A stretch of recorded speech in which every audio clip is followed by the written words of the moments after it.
আচ্ছা, কখনো কি ঠান্ডা মাথায় একবার ভেবে দেখেছেন আমাদের জীবনে যখনই কোনো সামান্য অভাব আসে, একটা ছোটখাটো বিপর্যয় ঘটে বা মনের মতো কিছু না হয়, আমরা সবার আগে কাকে কাঠগড়ায় দাঁড় করাই? আমরা সোজা ঈশ্বরের দিকে আঙুল তুলি, তাই না? আমরা বলি, হে ভগবান, আমার সাথেই কেন এমন হলো? আমি কি পাপ করেছিলাম? কিন্তু আজ আপনাদের কাছে আমার একটা প্রশ্ন আছে, যার একটা ইঙ্গিতে মহাবিশ্ব ধ্বংস হয়ে যেতে পারে। যিনি স্বয়ং পরমেশ্বর ভগবান, সেই শ্রীকৃষ্ণ যখন এই ধরাধামে এলেন, তিনি নিজের জন্য কেমন জীবন বেছে নিয়েছিলেন একটু ভেবে দেখুন তো। আমরা কি তার চেয়েও বেশি কষ্টে আছি?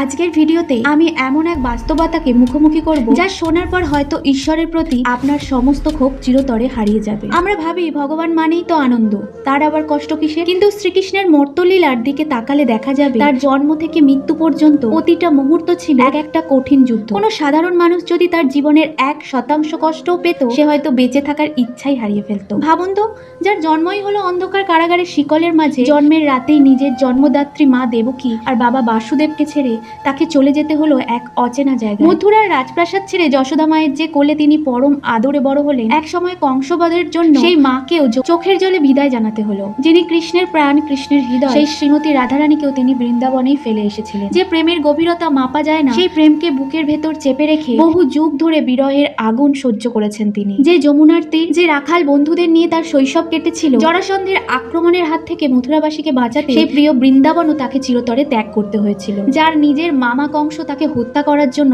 একের পর এক রাক্ষস পাঠিয়েছে। চোখের সামনে নিজের বংশ, নিজের আত্মীয়দের একে অপরকে কেটে মরতে দেখেছেন, আর জীবনের শেষ লগ্নে নিজের যদু বংশকে নিজেদের মধ্যে লড়াই করে ধ্বংস হতে দেখেছেন। এমনকি গান্ধারীর অভিশাপ মাথা পেতে নিয়েছেন অবলীলা। শেষমেশ এক সাধারণ ব্যাধের তীরের আঘাতে একাকী নির্জনে এই ধরাধাম ত্যাগ করেছেন। তবুও তার মুখে কেন হাসি ছিল? কিন্তু এই পুরো জীবনে এত ত্যাগ, এত বিরহ, এত রক্তের মাঝে কৃষ্ণের ঠোঁটের কোণ থেকে কি কখনো সেই মায়াবী হাসিটা হারিয়ে গিয়েছিল? না, যায়নি। কুরুক্ষেত্রের রণভূমিতে দাঁড়িয়েও তিনি হেসেছেন, আবার অর্জুনকে গীতার পরম জ্ঞান দিয়েছেন। তিনি তো জগতের মালিক ছিলেন, এক সেকেন্ডে পারতেন কংস বা জরাসন্ধকে ধ্বংস করতে, পারতেন নিজের জন্য সব সুখ লিখে নিতে, কিন্তু তিনি তা করেননি।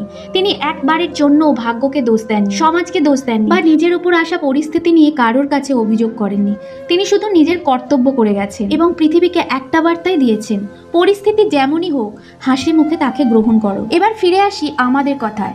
আমরা সামান্য একটু অভাব অনটনে পড়লে বা কোনো প্রিয়জনকে হারালে কেন বলি, ভগবান তুমি আমার সব কেড়ে নিলে? সনাতন দর্শন বলে আমাদের জীবনের সুখ বা দুঃখ কোনোটিই ভগবান ইচ্ছে করে দেন না, এগুলো আমাদেরই পূর্ববর্তী বা বর্তমানের কর্ম। আমরা যেমন বীজ বুনি তেমনই ফসল কাটি। একটা সহজ উদাহরণ দিই, পরীক্ষায় পড়াশোনা না করে যদি ফেল করে, তবে দোষটা কার? ছাত্রটির নাকি শিক্ষকের? শিক্ষক তো সবাইকে সমানভাবেই পড়িয়েছেন। ঠিক তেমনি প্রকৃতি বা ভগবান আমাদের কর্মের বিচার করেন মাত্র। আমাদের কষ্টের পেছনে লুকিয়ে থাকে আমাদেরই কোনো ভুল সিদ্ধান্ত বা কর্মফল, কিন্তু আমরা নিজেদের ভুলটা স্বীকার করতে পারি না বলে সমস্ত দায় ভগবানের ঘাড়ে চাপিয়ে দিয়ে নিজেদের হালকা করতে চাই। তাহলে আমাদের কি করা উচিত? আজ থেকে যখনই জীবনে কোনো বড় সমস্যা আসবে, তখনই ভগবান শ্রীকৃষ্ণের ওই হাসি মুখটার কথা মনে করবেন। ভাববেন, যিনি স্বয়ং ভগবান হয়েও এত কষ্ট হাসি মুখে সইতে পেরেছেন, জীবনের প্রতিটা ত্যাগকে আনন্দের সাথে গ্রহণ করেছেন, সেখানে আমরা তো অতি সাধারণ মানুষ। কষ্ট আমাদের ভাঙতে আসে না, কষ্ট আসে আমাদের ভেতরের অহংকারকে ভেঙে আমাদের আরো শক্তিশালী করতে। ঈশ্বরকে দোষারোপ করা বন্ধ করুন, কারণ তিনি আমাদের দুঃখ দেন না, বরং প্রতিটা দুঃখে আমাদের পাশে দাঁড়িয়ে লড়ার শক্তি দেন। শ্রীকৃষ্ণ গীতায় বলেছেন, কর্মণ্য বাধিকারস্তে মা ফলেষু কদাচনা, অর্থাৎ তোমার অধিকার শুধু কর্মে, ফলে না। তাই আসুন অভিযোগের জীবন ছেড়ে কৃষ্ণের মতো উদযাপনের জীবন বাঁচি। পরিস্থিতি যাই হোক, ঠোঁটের কোণে যেন ওই ছোট্ট হাসিটা বজায় থাকে। আজকের এই ভাবনাটা যদি আপনার মনের কোনো কোণে সামান্যতম আলো ফেলতে পারে, তবে ভিডিওটি সবার সাথে শেয়ার করুন। ভালো থাকবেন, সুস্থ থাকবেন। হরে কৃষ্ণ, রাধে রাধে।